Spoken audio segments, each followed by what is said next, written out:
Glória a Deus. Então eu quero compartilhar com vocês mais uma vez a palavra, e hoje nós vamos ver então a sexta bem-aventurança. E então nós vamos ler o livro de Mateus, no capítulo 5, no verso 8. Se você tem a sua Bíblia e quiser acompanhar, Mateus capítulo 5, no versículo 8. Diz assim a palavra de Deus: Bem-aventurados os puros de coração, pois verão a Deus. Anteriormente, quando eu havia pregado sobre a terceira bem-aventurança, da qual Jesus disse que bem-aventurados são os mansos, eu havia falado sobre a condição de Israel naquele tempo, que Israel estava politicamente, economicamente, sob o domínio de Roma.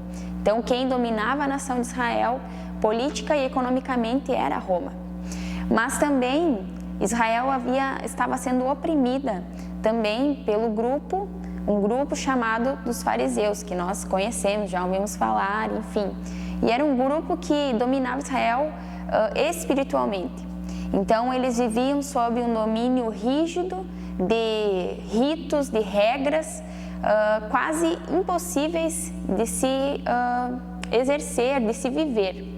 Então o povo, alguns, esperavam ansiosamente o Redentor, ao qual Deus havia prometido ao povo de Israel. Então, tanto politicamente como economicamente, também espiritualmente, Israel aguardava um Redentor, um libertador. E esse grupo dos fariseus, eles não eram totalmente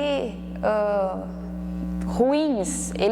Nós cremos hoje em coisas que eles criam também, mas eles criam totalmente que o perdão para os seus, a salvação melhor, não era alcançada pelo perdão dos pecados, pela graça, pela misericórdia de Deus, mas pelo cumprimento total da lei de Moisés e das 600 e poucas ordenanças, enfim, eram muitas coisas, muitas regras, um sistema totalmente religioso, ritos cerimoniais que eles faziam para que então eles pudessem alcançar a salvação, na qual dessa forma eles criam. Então eles não criam no perdão, na graça, na misericórdia de Deus, e isso causava um sentimento muito ruim ao povo, um sentimento de frustração e de culpa, porque era impossível de se viver ou de se alcançar a salvação daquela forma. Então eles viviam oprimidos por aquele grupo religioso. E então, como eu falei, eles aguardavam o libertador que os libertasse dessa escravidão espiritual também. E então surge João Batista, o profeta João Batista. E esse profeta, ele vem pregando, preparando o caminho, anunciando que está próximo à vinda do Messias. E então, a pregação de João Batista era: arrependei-vos, porque é chegado o reino de Deus. E era de arrependimento. Então, o povo ansioso, por saber que aquele Redentor viria, eles então, ansiosos, esperavam o Messias prometido.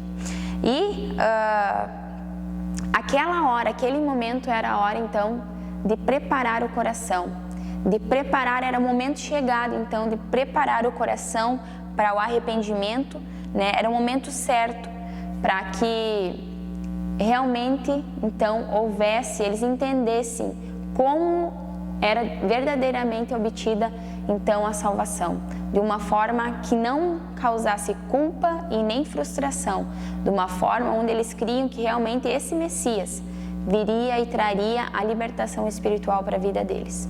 E quando o Messias chega, quando Jesus Cristo então profere o Sermão do Monte, enfim, tantos sermões, tantos milagres, que eles viam ele operando, e a pergunta então que não queria calar era: o que eu faço para herdar a vida eterna? Nós vemos várias passagens, muitas passagens da Bíblia, da palavra, onde algumas pessoas perguntam isso. Eles queriam saber o que era para ser feito para herdar a vida eterna, já que aquela forma que os fariseus haviam posto ao povo era quase que impossível. Então vem a resposta, né? Eles queriam saber qual é o padrão, né? O que é necessário para que nós venhamos herdar a vida eterna. Então Jesus responde no Sermão do Monte: é necessário que nós sejamos puros de coração. E nós temos muito essa mania de achar que o padrão é uma pessoa pior ou melhor que nós, né? Nós nos comparamos, e até Jesus condena, ele havia falado numa parábola, né, a comparação de um fariseu e o publicano orando, né, que ele se comparava, ele se achava melhor, e enquanto o publicano orava e não tinha nem coragem de olhar para o céu. E então muitas comparações, e eles se comparavam, então eles se achavam melhores do que os outros, e então eles achavam que eles, por serem melhores ao ponto de vista deles, eles sim mereciam a vida eterna, por cumprir as regras que eles mesmos tinham colocado então para eles e para o povo. Mas o padrão não é o melhor e nem o pior dos homens. O padrão é o nosso Senhor. Deus tem a si mesmo como padrão. Então eu e você, nós devemos olhar para Cristo. Ele é o nosso modelo. Eu já falei isso até na outra vez que eu preguei sobre os mansos. Então, isso é uma verdade. O padrão de Deus é Ele mesmo. Nós não devemos comparar a nossa vida com o melhor ou o pior. Eu sou melhor que aquele, então eu não preciso mudar. Eu sou pior que aquele, não tem solução para mim. Não, o padrão é Deus. E nós vamos ver então que esse sistema de regras, imposto, de leis, isso não existe mais. E eles não entendiam a forma, aquilo que Jesus pregava, a forma de então nós recebermos a vida eterna, a salvação, que não era por regras, não era pela lei, por legalidade, mas pelo sacrifício perfeito do nosso Senhor. Então nós vamos ver a seguir. A palavra fala que felizes, bem-aventurados são os puros de coração. E aqui há essa palavra, coração. Quando nós falamos em coração, nós lembramos de emoções, né? Nós fazemos até o sinalzinho, assim, quando nós queremos demonstrar carinho, amor por alguém. E o nosso coração, não o órgão aqui que bate, mas o coração a que a palavra se refere, é como se fosse um compartimento. E ali nós guardamos aquilo que nós queremos, tanto coisas boas como coisas ruins também. No livro de Lucas, no capítulo 6, no verso 45 e 46, a palavra de Deus nos diz assim: o homem bom tira coisas boas do bom tesouro que está em seu coração, e o homem mau tira coisas más do mal que está em seu coração, porque a sua boca fala do que está cheio o coração. Por que vocês me chamam Senhor, Senhor, e não fazem o que eu vos digo? A palavra aqui está dizendo que é realmente aquilo que eu falei, que é como se fosse um compartimento. Aqui, nós vamos ver bem mais detalhado o que eu estou falando. Nós podemos guardar coisas boas ou más. E nós vamos, então, como diz a palavra aqui, tirar coisas boas. Isso vai refletir na nossa vida aquilo que há dentro de nós, dentro do nosso coração. E os fariseus, eles eram muito preocupados com o exterior, com seus ritos cerimoniais, ou seja, com a aparência. E ali no capítulo 23 de Mateus, Jesus fala uma relação extensa dos ais, que a gente diz. E ele fala especificamente aos fariseus. Ele diz assim: ai de vós, mestres da lei e fariseus, hipócritas, vocês limpam o exterior do corpo e do prato, limpam o exterior do copo e do prato, mas dentro deles estão cheios de ganância e cobiça. Fariseu cego, limpe primeiro o interior do copo e do prato, para que o exterior também fique limpo. Ai de vocês, mestre da lei e fariseus, hipócritas, vocês são como sepulcros caiados, bonitos por fora, mas por dentro estão cheios de ossos e de todo tipo de imundície. Assim são vocês por fora, parecem justos ao povo, mas por dentro estão cheios de hipocrisia e maldade. Eles eram muito preocupados com a aparência, com o exterior. Então Jesus vem e vai direto ao ponto, como eu falei antes. Ele vai direto onde está a raiz do problema, que é o nosso coração. Assim como o coração é um órgão vital, um dos órgãos vitais, ele é o principal órgão do sistema circulatório, porque ele bombeia sangue para todos os nossos órgãos, inclusive para o cérebro. É um órgão essencial, sem o nosso coração não há vida. Aqui Jesus não está se referindo ao órgão nosso principal, um dos principais vitais, não é de uma forma anatômica que ele está falando, mas ele está falando de quem nós realmente somos. E mais, como eu falei também anteriormente, mais do que emoções, como a gente sempre liga ao coração, a sentimentos, a emoções, é muito mais do que isso.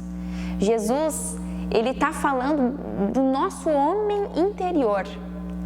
Aquela pessoa que nós somos realmente, não é aqui a Maquele que você está enxergando, mas o meu coração, a Maquele interior, quem verdadeiramente eu sou. Porque há coisas que nós maquiamos, há sentimentos, né? Há várias pessoas que às vezes você chega na presença, você pode agir de uma forma somente que revele a sua aparência, mas o interior a pessoa não consiga ver, e isso é normal, é o que acontece, realmente ninguém consegue, a não ser que seja uma pessoa que nos conhece verdadeiramente, mas ainda assim, o mais profundo do nosso coração é somente o Senhor que conhece. E Jesus está falando dessa pessoa, que não é a Maquele aqui que você está vendo aí na sua casa, na TV, no celular, enfim. Mas é essa Maquele que verdadeiramente eu sou, essa pessoa que verdadeiramente você é. É aquilo que somente o Senhor enxerga, as intenções, as motivações do nosso coração, ou seja, de quem nós somos verdadeiramente. E lá em Provérbios capítulo 17 diz assim, Provérbios 17 diz assim, no verso 3: O crisol é para a prata e o forno é para o ouro, mas o Senhor prova o coração. Há algumas versões que diz, somente o Senhor vê quem realmente somos. Então é nesse sentido que Jesus fala de coração. E para que nós possamos ver o Senhor, para que nós possamos, assim como essa beatitude promete, há essa promessa nessa bem-aventurança, para que nós possamos ver o Senhor, é preciso que haja uma mudança inteira, radical e verdadeira no nosso eu interior. E isso somente o Senhor pode fazer.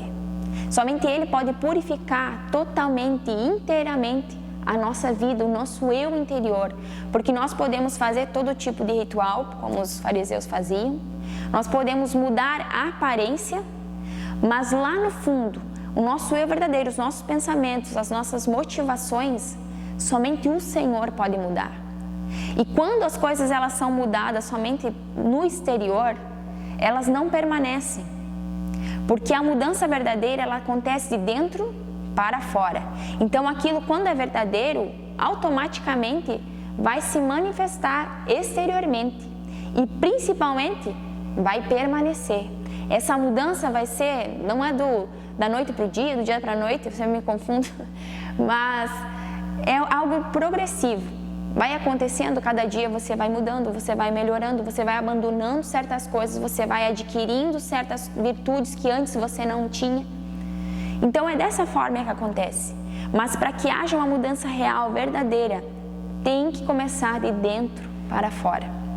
E o que Jesus tanto condenava aos fariseus é que eles diziam que a salvação vinha pelos ritos, as cerimônias que eles faziam, os ritos cerimoniais, por toda aquela pompa que eles passavam, mas Jesus foi no centro. Eles diziam, vocês são muito bonitinhos por fora, mas por dentro vocês são como sepulcros que há morte, que há podridão, por fora é bonito, mas por dentro, a morte, a podridão, fede.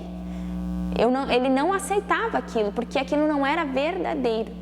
Quando as coisas acontecem somente por fora, as pessoas até podem ser enganadas, nós podemos ser enganados, enganarmos alguém, mas Deus conhece o nosso coração. Assim como Deus falou a Samuel quando foi ungir a Davi. Samuel chega na casa de Jessé para ungir, então passa todos os seus filhos com um porte, né, de guerreiro. Ele acha, deve ser esse, deve ser aquele. Daí ele diz para Samuel, não é nenhum desses, eu rejeitei. Não me lembro o nome do qual o filho era. Ele disse, não é nenhum desses, eu rejeitei. Porque o homem vê a aparência, né? Mas eu, Senhor, vejo o coração. Então, por mais que, quem sabe, Davi não tivesse um porte de guerreiro, de rei, Deus conhecia o coração de Davi. E Davi foi chamado, como todos nós sabemos, de um homem segundo o coração de Deus. Ou seja, ele agradava o Senhor. Davi pecou, Davi errou, mas uma coisa ele fazia. Ele sempre voltava o seu coração ao Senhor, ele sempre se arrependia e ele não se distanciava, mas quando ele errava, ele buscava o Senhor, ele se arrependia verdadeiramente, aquilo acontecia de dentro para fora. E que assim eu e você nós sejamos. Essa mudança que o Senhor espera de mim e de você, é Ele que pode fazer. E acontece verdadeiramente de dentro para fora. E quando acontece dessa forma, essa mudança ela é progressiva. Por que Jesus também fala no coração? Porque o coração é o núcleo do nosso ser. Como eu falei, é quem nós verdadeiramente somos. E ele foi direto a esse ponto porque o nosso problema, ou seja, de tudo, é o nosso coração. Porque se ele é mau, nós vamos colher daquilo que é mau. Se ele é bom, nós vamos também colher daquilo que é bom, nós vamos fazer aquilo que é bom. E lá no capítulo 15 de Mateus, fala assim, Mateus capítulo 15, no verso 16 ao 20, diz assim: será que vocês ainda não conseguem entender? Perguntou Jesus. Não percebem que o que entra pela boca vai para o estômago e mais tarde é expelido? Mas as coisas que saem da boca vêm do coração. E são essas que tornam o homem impuro. Ou seja, não é aquilo que entra, é aquilo que sai. Porque sai do coração. Pois do coração saem os maus pensamentos, os homicídios, os adultérios, as imoralidades sexuais, os roubos, os falsos testemunhos e as calúnias. Essas coisas tornam o homem impuro, mas o comer sem lavar as mãos não o torna impuro. Aqui os fariseus estavam falando dos discípulos de Jesus que comiam sem lavar as mãos. Então eles tinham todo um procedimento, toda uma lei, uma regra, enfim. E também isso eles condenavam as atitudes de Jesus e seus discípulos. E então Jesus fala essas palavras. Ele diz: não é o que entra que vai tornar o homem impuro, mas o que sai, porque o que sai sai do coração. E é do coração que saem todas essas coisas. Os maus pensamentos, os homicídios, os adultérios, a imoralidade sexual, os roubos, os falsos testemunhos, as calúnias. Ou seja, por isso que para ver o Senhor é necessário que haja uma mudança dentro de nós. Porque o mal, nós já nascemos no pecado, assim como a palavra diz. E isso já está dentro de nós. E por isso é necessário conhecermos o Senhor, é necessário nos aproximarmos dEle, porque essa limpeza somente Ele pode fazer. Porque a palavra diz lá em Romanos que todos nós fomos destituídos da glória do Senhor, todos nós. E por isso que é somente Ele e somente nele que há o poder através do sangue, do sacrifício, desse reconhecimento nosso, que Ele vem e purifique a nossa vida, que Ele vem e limpe a nossa vida. E isso somente Ele pode fazer, porque isso é no nosso interior. É no nosso eu verdadeiro. E somente Ele pode, somente Ele tem acesso a esse lugar, a esse eu que somente Ele, mais do que nós, conhece. Então há uma condição para esse coração. Aqui nessa bem-aventurança, Jesus fala: bem-aventurados os puros de coração. E puro fala no sentido de íntegro, de sincero, de limpo, um coração limpo. Algumas versões falam, bem-aventurados limpos de coração. E essa pureza, ela vem pela fé, a nossa fé em Cristo. Ou seja, não é uma pureza que eu e você nós conquistamos por nossos méritos, pelo nosso bom comportamento, não é nada disso. E até quero falar algo aqui que eu ouvi do nosso pastor, e ele diz que bom comportamento não agrada a Deus. O que agrada a Deus, a Bíblia diz, né, é a fé, né? Porque sem fé é impossível agradar a Deus. Quando nós temos fé, quando nós cremos, quando nós temos consciência da presença de Deus, quando nós cremos que Ele é o nosso Senhor, o nosso Salvador, aí nós cremos, nós temos fé em todas essas coisas, nós cremos nele, e então há o bom comportamento. Mas o que agrada a Deus não é o bom comportamento, é uma fé que resulta no bom comportamento. Então, não é o que nós adquirimos pela nossa força, pela nossa capacidade, nada disso. É algo que acontece pela nossa fé em Cristo. Somente Ele pode nos lavar e nos purificar de toda a injustiça. Somente Ele pode limpar totalmente a nossa vida, o nosso coração da condenação, do pecado, enfim, daquilo que Ele veio para fazer e conquistou para mim e para você. Então essa pureza está em Cristo. Ele morreu pelos nossos pecados. E nós, pela sua graça, misericórdia e amor, recebemos então o perdão para os nossos pecados, né? E com o perdão vem a purificação, vem a limpeza. E quando nós nos arrependemos dos nossos pecados, então a limpeza acontece. Lá em Hebreus, no capítulo 10, no versículo 22, diz assim: assim, aproximemo-nos de Deus com um coração sincero e pleno. Lembra? Pureza? Sincero e plena, convicção de fé, tendo os corações aspergidos, para nos purificar de uma consciência culpada e os nossos corpos lavados com água pura. Ou seja, antes eles faziam todo um ritual de limpar o exterior, de se preocupar com a aparência, com o exterior. Quando o sacrifício de Jesus, o sangue de Jesus e pela sua palavra é que nós verdadeiramente somos limpos.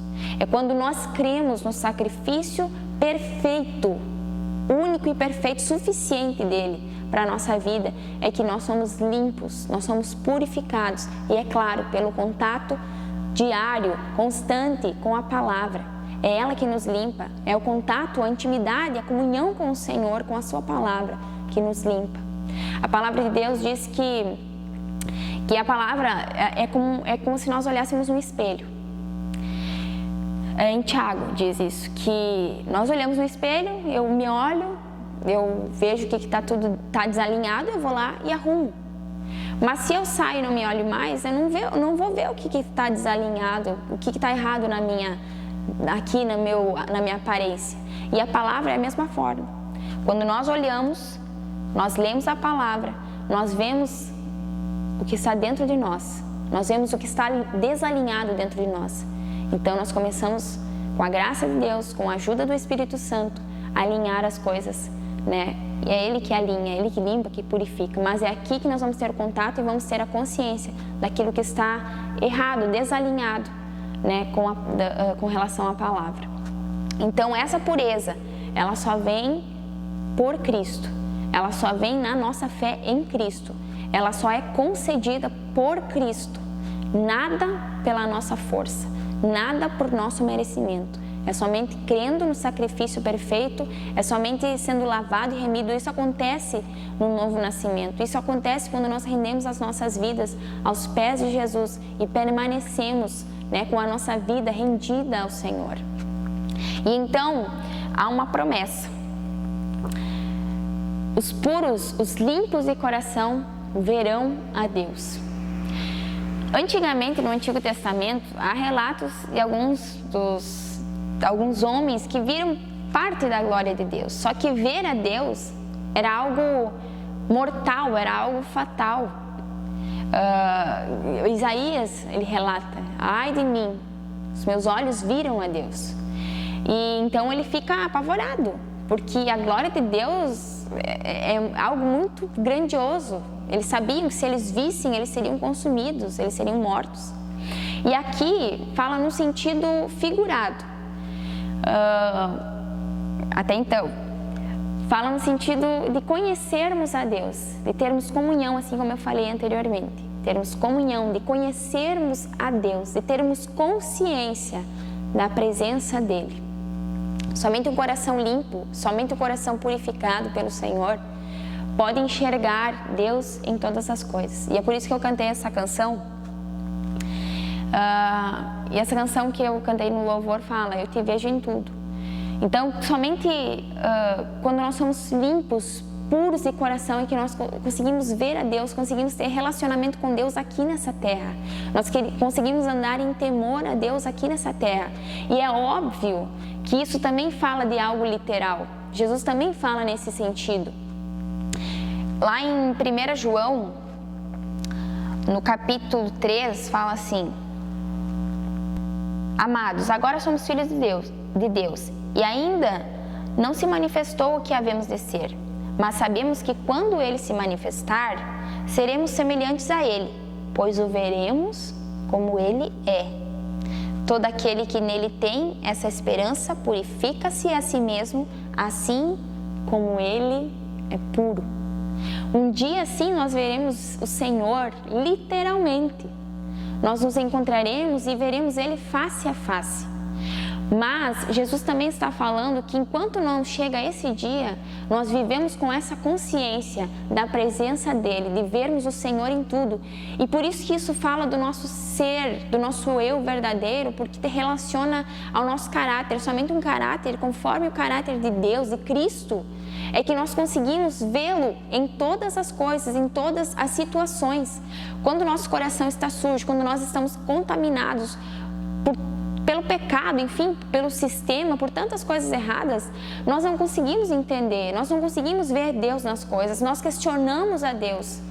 Nós queremos andar da nossa forma, do nosso jeito, da nossa maneira. Mas quando o Senhor vem e purifica o nosso coração, nós conseguimos ver Ele em todo o momento, em toda circunstância, em todas as coisas. Não só um dia, quando eu for para o céu. Não, é agora. A nossa vida com o Senhor já começou. No momento que nós entregamos a nossa vida a Ele. No momento que nós entendemos que é somente Ele que perdoa os nossos pecados. Então, um dia nós veremos Ele literalmente, face a face. Mas enquanto esse dia ainda não chega, nós temos a consciência da presença dEle. E nós caminhamos para termos mais conhecimento, mais intimidade, mais comunhão com o Senhor. Então, que eu e você, nós venhamos nos achegar totalmente ao Senhor e entender que essa, assim como eu falei antes também, essa pureza, ela acontece primeiramente no coração, mas ela se manifesta no nosso comportamento, nas nossas ações, nas nossas atitudes, enfim, com relação a Deus, com relação ao próximo.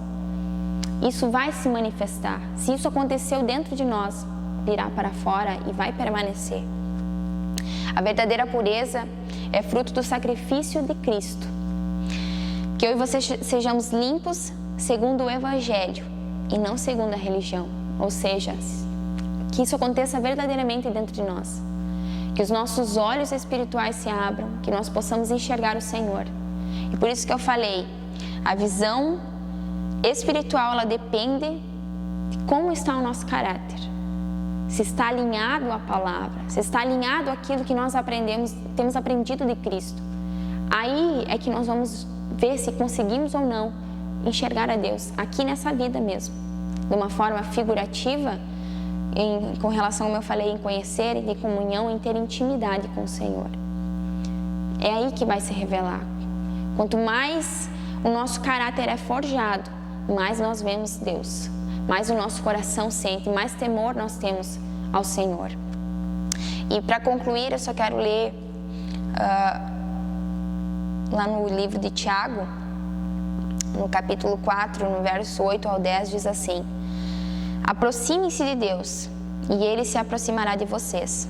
Pecadores, limpem as mãos, e vocês que têm mente dividida, purifiquem o coração. Entristeçam-se, lamentem-se e chorem. Troquem o riso por lamento e a alegria por tristeza. Humilhem-se diante do Senhor e Ele os exaltará. Aqui fala de arrependimento, de reconhecimento. E nas bem-aventuranças nós falamos isso. Já foi falado e nós ainda tem mais algumas para concluir. Então nós temos que realmente reconhecer quem nós somos. E aqui Tiago diz: aproxime-se de Deus. Limpem as mãos, purifiquem os corações. Vocês têm a vida, a mente dividida, purifiquem o coração. Ou seja, reconheça quem você é. Eu tenho que reconhecer quem eu sou, quanto eu necessito de Deus. Ele diz: troque o riso por lamento, a alegria por tristeza. Se humilhem diante do Senhor e Ele nos exaltará, e Ele vos exaltará. Esse sermão do monte é precioso, porque Jesus ele vai concluir no capítulo 7, e na passagem que eu e você conhecemos também bem, que ele diz assim, ele conclui o sermão dizendo que aquele que pratica essas coisas, eu o compararei a um homem que construiu a sua casa sobre a rocha. E a rocha não é só Cristo, mas é a prática daquilo que nós ouvimos, daquilo que Cristo tem comunicado a nós. A prática daquilo que nós já entendemos. Então, esse homem que ouve tudo isso que eu falei, desde o capítulo 5, então ele conclui no capítulo 7 dizendo: esse homem, eu vou comparar a um homem que construiu a sua casa sobre a rocha. Veio a tempestade, veio o vento, veio a chuva e ela permaneceu em pé. Então, quando nós ouvimos, desde a primeira vez que nós começamos a pregar sobre o Sermão do Monte, leia os 5, 6 ou 7. E no fim ele conclui dizendo: aquele que praticar tudo isso vai ser bem sucedido, né?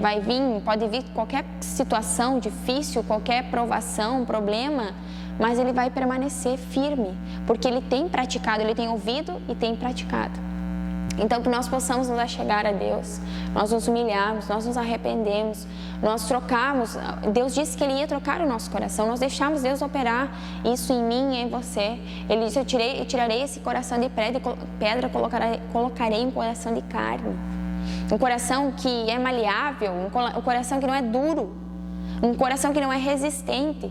Então, que o Senhor ele possa limpar e purificar o nosso coração, para que nós possamos vê-lo, não só um dia, né, que tanto aguardamos, mas aqui, nessa vida aqui, nós temos a consciência da presença dEle, os nossos olhos da fé enxergar Ele, sentirmos a presença dEle e querermos andar progressivamente para que o nosso coração, a nossa vida, seja semelhante à vida dEle, né? Que nós possamos chegar, alcançar, né, a estatura de varão perfeito, a estatura, o modelo, o padrão que é Cristo, na minha e na tua vida, em nome de Jesus. Então vamos orar? Graças a Deus. Pai, nós te agradecemos por esse tempo, nós te agradecemos pela tua palavra, nós te agradecemos por tudo aquilo que o Senhor tem comunicado aos nossos corações. E realmente, Pai, nós pedimos que aconteça essa mudança em mim, no meu irmão, em nossas vidas, Pai. Quando, assim como eu falei, eu olho para a minha vida, leio a tua palavra e vejo, Senhor, quantas coisas ainda é necessário serem mudadas, transformadas na minha vida, Senhor. Mas eu quero permanecer, Senhor Jesus. Eu quero que o Teu Espírito tenha total liberdade no meu e que assim seja no coração, na vida de cada um dos meus irmãos. Acesso total, Senhor, no meu coração, no coração dos meus irmãos. Para que haja uma mudança, Senhor, significativa, real, verdadeira e genuína dentro de nós, no nosso eu, Pai, no eu que somente o Senhor conhece, nos nossos pensamentos, nossas motivações, os nossos anseios, pois é somente o Senhor que vê. A Tua palavra diz que o Senhor sonda e conhece os nossos corações, lá no Salmo 139. Então, Pai, vai no mais profundo e trata, Senhor, limpa o nosso coração, nos torna, Senhor Jesus, como o Senhor deseja, quem o Senhor deseja e sonhou para que sejamos, Pai. Que nosso padrão não seja o pior ou o melhor dos homens, mas seja o Senhor, porque o Senhor tem a si mesmo como padrão, como modelo, Senhor. Então, que os nossos olhos sejam abertos, que nós possamos contemplar o Senhor, que nós venhamos, assim como Tiago diz, nos aproximarmos cada vez mais de Ti, Senhor, porque assim o Senhor se aproximará de nós. E nós venhamos limpar as nossas mãos, Pai, de tudo aquilo que é errado, de tudo aquilo que ofende o Senhor, que a nossa mente dividida, Senhor, seja, Senhor Jesus, totalmente entregue a Ti, e por isso, Senhor, que o nosso coração seja limpo e purificado, Senhor. Que nós possamos reconhecer, Senhor Jesus, que somente essa limpeza, essa purificação vem de Ti, vem do Teu Espírito, vem pela Tua palavra também, Senhor. Que nós possamos, ó Deus, andar segundo o Teu conselho, Pai, segundo a Tua palavra, segundo aquilo que o Senhor tem para as nossas vidas. Eu oro para que o Senhor me ajude, para que o Senhor ajude cada um dos meus irmãos que estão orando comigo, Senhor, nesse momento. Pai, limpa o nosso coração de tudo aquilo que é ruim, assim como nós lemos, Senhor, de todo pensamento mal, de todo sentimento ruim com relação a nós mesmos, com relação às pessoas, até mesmo com o Senhor, Pai. Tudo aquilo que é mentira, que é sofisma, que foi criado, Pai, nos nossos pensamentos, nos limpa, nos purifica, Pai, nessa noite, em nome de Jesus. Nós clamamos, ó Deus, que venha a limpeza, Pai, sobre a nossa vida, no nosso eu interior, e que aconteça essa mudança, Pai, de dentro para fora, e que isso permaneça, que isso seja progressivo, e que tudo isso seja para a Tua glória, porque nós reconhecemos que essa purificação, que essa limpeza só vem através da nossa fé em Ti, da nossa fé no Teu sacrifício. Nós já fomos limpos, purificados através do reconhecimento, Pai, do Teu sacrifício, Pai. O Senhor já nos lavou com o Teu sangue, Pai. Então nós pedimos que o Senhor venha, Pai, e faça aquilo que é necessário ser feito em nossas vidas, no nome de Jesus, e que o Teu nome seja glorificado, Pai, que nós possamos viver dia após dia com a consciência da Tua presença, e com isso, Pai, dia após dia, adorando ao Senhor, uma forma de viver, Pai, onde nós adoramos o Senhor em tudo que fazemos, em tudo que falamos, em tudo que pensamos, Pai. Que assim seja, Pai. Eu creio, Senhor, nessa verdade, Senhor, e que assim também o meu irmão creia, que é possível. Assim como eu já falei, o Senhor não nos pede nada daquilo que o Senhor não tenha feito e vivido nessa terra, Pai. O Senhor é o nosso exemplo, o nosso padrão, o nosso modelo. Então, Pai, que o Senhor nos dê forças, nos dê sabedoria, nos dê temor, para que possamos andar, Senhor Jesus, agradando o Teu coração, em nome de Jesus. Amém? E graças a Deus, que nós possamos, então, andar praticando aquilo que Jesus nos ensinou. E o Sermão do Monte é precioso, é a base para a nossa vida cristã. Então, que eu e você leia, quando findar o culto, que você leia amanhã, enfim, mas leia essa semana, para que você veja que realmente esses são os passos, não como uma fórmula, mas são ensinamentos de Jesus, né? Porque, como eu falei, a purificação, a limpeza, o perdão está nele. Mas ali há como eu e você devemos agir, reagir, viver, para que possamos então sermos comparados com aquele que ouve e pratica a sua palavra. Graças a Deus, que o Senhor continue comunicando ao teu coração, falando ao teu coração, e até mais, até domingo que vem. Que Deus abençoe. Uma boa noite.